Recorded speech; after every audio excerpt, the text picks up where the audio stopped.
If you haven't heard this term before, co-regulation, or maybe you need a refresher, is this idea that as parents or caregivers to our children, we can help them as they learn to regulate their nervous systems during sort of episodes of what we might call big feelings, right? My son's age, he's now turned 15 at this point. Those things are harder because one, his nervous system is burned out. It's a little fried. And as he tries to do things that it's exhausted of trying to do, it fails more and more often when it's being forced to come under control in a way that it just can't. So this idea of co-regulation is sort of changing. And all of these things that we had sort of schemas for, we had ways of understanding earlier on in our journey as autism parents, we might need to sit back and revisit.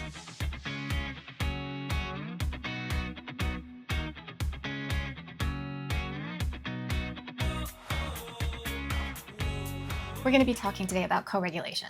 So it's been a little bit since we've done a video on some strategy or theory in developmental psychology that might help us as parents feel more confident or improve on a way of working with our child who might have a moderate or severe form of autism. Now, if you're new here, my name is Wendy, and I am a parent to a severely autistic teen boy and a developmental psychologist. And I do videos that help us as parents either reflect on our own parenting style or way of parenting and engaging with our child, or more recently have been doing videos that also shed some light on what it's like trying to use some of these strategies, tactics, theories in my own life, trying to get through this new developmental stage in our lives with my teen boy.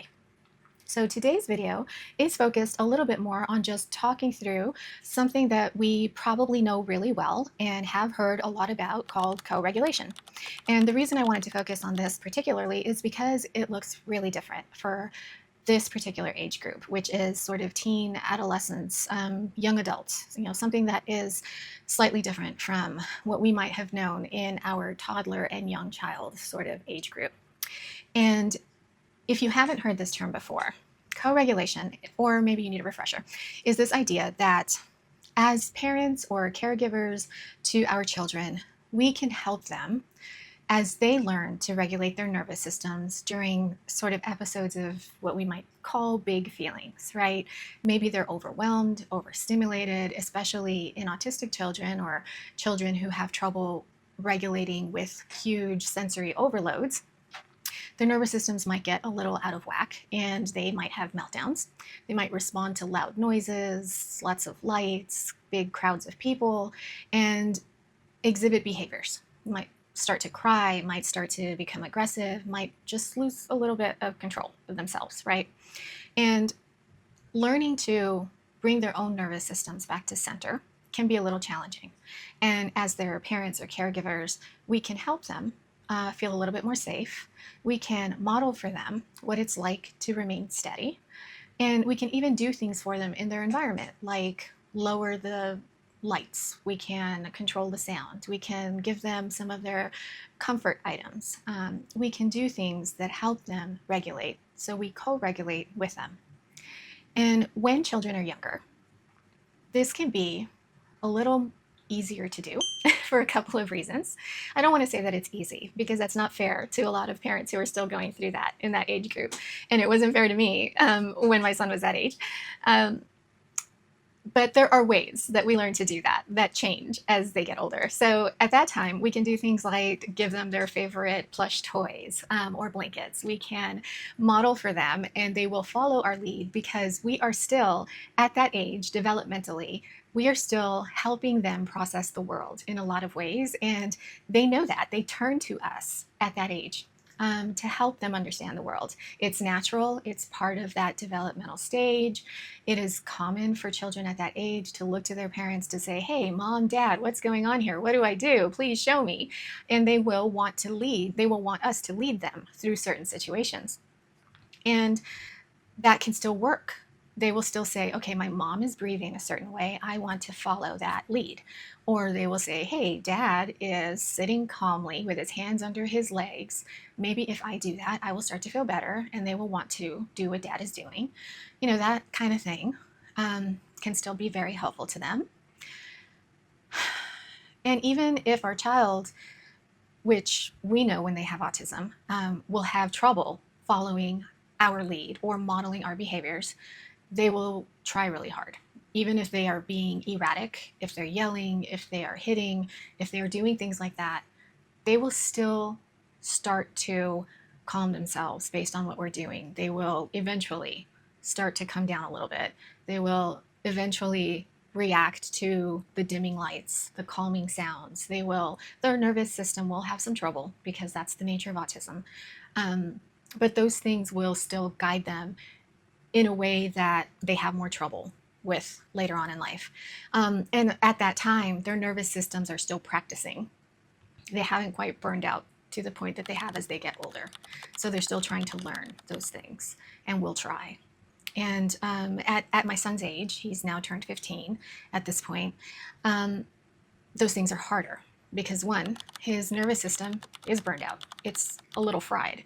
And as he tries to do things that it's exhausted of trying to do, it fails more and more often when it's being forced to come under control in a way that it just can't.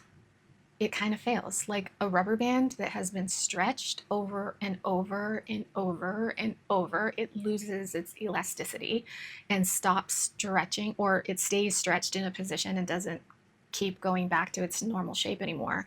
His nervous system, after being stretched beyond the limits of its capacity, kind of reaches this point where it just doesn't have the same flexibility to be forced to do things that it's not meant to do. So that's kind of the feeling of being burnt out, autistic burnout. And he's also older. He has these same needs and wants of an adolescent. And I'm not saying that all adolescents in autism will go through the same thing, but it's possible. I'm using him as an example. A lot of adolescents in a normal, typical trajectory through adolescent age groups will want independence. And it's something he's going through, and other autistic adolescents might go through as well, is this independence. So as someone who's co-regulating with them, the parent or caregiver might try to model certain behaviors. They might actually rebel against them, like a teenager would. They might say, well, I don't want to do what you're doing. I want to do this my own way. So while you're trying to teach them how to calm down or breathe in a co-regulation moment, they might be saying, no, that's not what I want to be doing, or I don't want to do it your way. And they might be struggling for their independence through that moment. So the things that as a toddler were working, you as a parent leading them through a situation and them wanting to follow your lead because as a toddler, you were teaching them how to do things and they relied on you teaching them. As an adult, as an adolescent or a young adult, they want to find their own way. So you're actually not helping in that situation. Those tactics need to be adapted and changed. So this idea of co-regulation is sort of changing. And all of these things that we had sort of schemas for, we had ways of understanding earlier on in our journey as autism parents, we might need to sit back and revisit. And so I wanted to do this particular video to think about, let's step back and say, okay, we know what co-regulation is, but do we know what it is at different stages of growth for our autism child? And do we know what our role needs to look like or be as our child grows? And I don't actually know the answer to that. But what I do know is that it needs to change. And how do we think about what it should look like, what to reflect on, what to observe, what to question, so that we can make some appropriate changes, or at least know what to look for, know what to reflect on and think about, so that we can make these adjustments successfully if we can. And if you watch any of the other videos where I'm trying to make my way through this with my own son, you'll see that it's a challenge for us right now. And I'm questioning a lot about what I thought I understood about co-regulation and where I am failing at a lot of these things. But there are some areas that I really understand are the challenge right now and are areas of focus. right now, co-regulation has three main areas for us that we're trying to focus on. And one, they're not so much for him, they're for me as a parent. And, I do still have his father in the picture, but I try to speak mainly for myself until, if and when my husband wants to be a part of conversations, he'll jump in. But for these videos, I'll talk mainly about myself as I'm trying to exemplify these main theoretical topics in developmental literature. So one is, can you see the cues that you might be close to dysregulation yourself as a parent?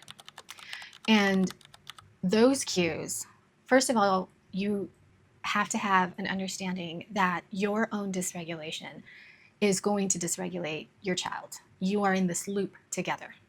And your child is very sensitive to anything that may be happening in your body, in your face, your tension that you're carrying, that they can pick up on, that they can see, and the change in your voice, they're going to pick up on, that might let them know that you are becoming dysregulated, that you might be becoming angry, that you might be becoming scared, like in my case, that you may be becoming tired or sad, that something in you is shifting that is going to become a moment of dysregulation in whatever situation you're in with them.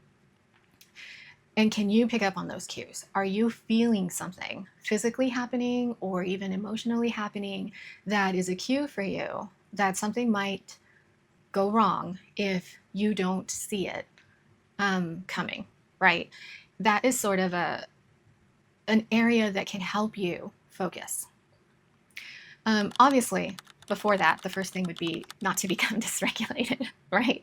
But I think I'm kind of jumping over that because it almost feels like if you're a parent to a moderate or severely autistic teen or young adult or adult, you're probably at a place where you're kind of worn down, and avoiding becoming dysregulated in these really tense situations is probably impossible. There might be sometimes when you are on it and you're strong and you've slept well and you've eaten well and you haven't had a bad situation in a while and things are good and you're on it and you're going to be okay. But a lot of the time, the chance of you becoming dysregulated is probably pretty high. Just because it's the nature of our lives. We're living in a tense situation where the chance of you becoming dysregulated is pretty high. So the idea that, number one, the thing that we would focus on first, not becoming dysregulated, are pretty slim. But that would be number one, is not becoming dysregulated. So are there things that you can do to not become dysregulated to begin with? I don't know. I'm going to say from my experience that that's probably not as realistic. But if there are, that would be the first thing that we would try, is to avoid becoming dysregulated to begin with. If you do become dysregulated, then we want to be able to see it coming. So getting to know your cues and being able to then interrupt that. That's from the parenting point of view, your own parenting point of view, knowing when you are going to become dysregulated and interrupting that. And then, of course, if you know your child's about to become dysregulated, child is about to become dysregulated, interrupting that. But I'm pretty sure that you've got that down. You probably know from a look in your child's eyes that they're about to become dysregulated. I bet you do not need help with that one. But I would bet you dollars to donuts that you do need help knowing your own cues, because I'm going to also bet you dollars to donuts that you neglect yourself more than you neglect your own child's needs. And that's the one that you need more help with. Are you able to tell when you need support to not become dysregulated? And I think we overlook that, because often when our child or young adult, teen becomes dysregulated, we probably haven't even noticed when it's in response to us. When it's in response to them seeing something in us that has set them off. They have seen us being too tired. They have seen us being tense or angry or raising our voice or being stressed that has set them off. And we probably haven't even noticed it. We haven't even noticed that we were the ones that started the cycle. So that is a really important part of that initial that initial step in a cycle that could set off a meltdown or some kind of moment that requires us to co-regulate. Okay, so that's 1 and 2. And then the third one, which I talk about in one of the videos, me trying really desperately to wrap my mind around, is this idea that when we become dysregulated, which is likely to happen if we were not able to avoid becoming dysregulated, number 1, if we fail to pick up on a cue in our own selves that we were becoming dysregulated, number 2, and number 3 happens, we do become dysregulated, and a cycle is set off where both we and our child, get caught in a loop of a meltdown. How do we get back to steady as soon as we can? How do we regulate quickly so that, 1, we become a source of safety for our child, and 2, become a source of strength for ourselves and our family in a difficult moment? Maybe not forever, but at least for that moment that requires us to hold it down, right? And that is also a challenge. And I can't say that I have figured any of these steps out quite yet, but these are the things that theory points to as how we try to navigate these challenging situations at any age, any developmental stage, and which I think we might have a handle on earlier on in our child's life, and then need to revisit at different stages as they grow and change. And when we talk about how do we get back to a steady place when we become dysregulated, that may also need to be revisited. It may become harder for us to find out what that means for us as we get more burnt out, which may happen and may happen to different extents at different points in our lives as we do this sort of parenting thing for longer periods, as we do it under different circumstances, as it's under different challenges. Maybe you do it for a while as a single parent and it's particularly challenging, and then what you need to recover from a dysregulation cycle is more challenging while you're single parenting. Or maybe you're doing it under a time when you lose your job and you're under more financial stress, and how you regulate more quickly under that circumstance is different. And then maybe things are okay again after you get through that challenging time, and your cycle is different. You're stronger, and how you regulate or return to a regulated state is easier or a little better. Or for us right now, my son is being particularly challenging. His behaviors are a little more challenging than they've ever been. And what it takes for me to regulate after his very aggressive behaviors, violent behaviors, is a real challenge for me. I don't know how to get back to steady sometimes after he has hit me or bitten us or done something violent like that. I'm a really sensitive person, and I grew up around violence. And when my son becomes that person, all kinds of trauma is reignited, and steadying myself is a challenge that I don't know how to overcome. So for the first time ever, I have to understand regulation after one of these moments in a way that I've never had to understand before. So each of these 3 things can look very different under different circumstances: the context of your life, the context of your child's behaviors, their developmental stage, who they are at that particular moment in time, the kind of medication they're on, whether they're sleeping or not, any kind of thing that can change how they're behaving and who they're being can change how you need to be reacting to those 3 things around co-regulating.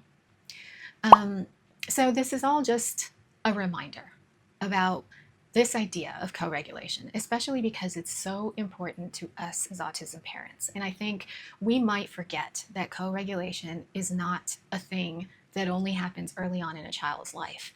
For some parents, that ends. Co-regulation ends as a child starts to understand their emotions better, and they start to grow into maybe their 7, 8, 9-year-old years, when they start to understand what emotions are and how to handle them, a parent gets to step back more and more from co-regulation in typical development. But for autism parents, we may never get to step back from co-regulation. So we are tasked with understanding how co-regulation changes for us and what our role in co-regulation looks like as our children grow across the developmental stages. And that's not something that the parent of a typically developing child has to do. So the literature hasn't quite caught up to what co-regulation needs to look like across developmental stages. And it's something that is being explored specifically for parents like us who have children who don't develop on the same trajectory. And it's something that we have to explore ourselves as parents with autistic children, and specifically children who might have profound or severe or moderate autism that requires a little more support from us. We're kind of figuring this stuff out as we go. So I wanted to do this video to help us through that, to help us think about it a little bit, to help us figure out what it could look like, to talk about the challenges, to give us space to say, this is hard, and not everybody understands what this can look like, and to explore it together. So if you want to talk more about it, there are comment sections below where you guys can start up some conversations, and there are some other videos in my sort of vlog-ish series where I am letting you guys know how really messy and strange this is for me and my family. And we can see what other kinds of videos we might want to explore together if you want to give me a comment below and let me know what's interesting. Okay, thanks for sticking around, and I will come up with other things that we might want to review together. Like and subscribe if you want to follow along with some more topics, and I will see you guys again soon. In the meantime, take care of each other and be safe out there. We'll see you again soon. Bye.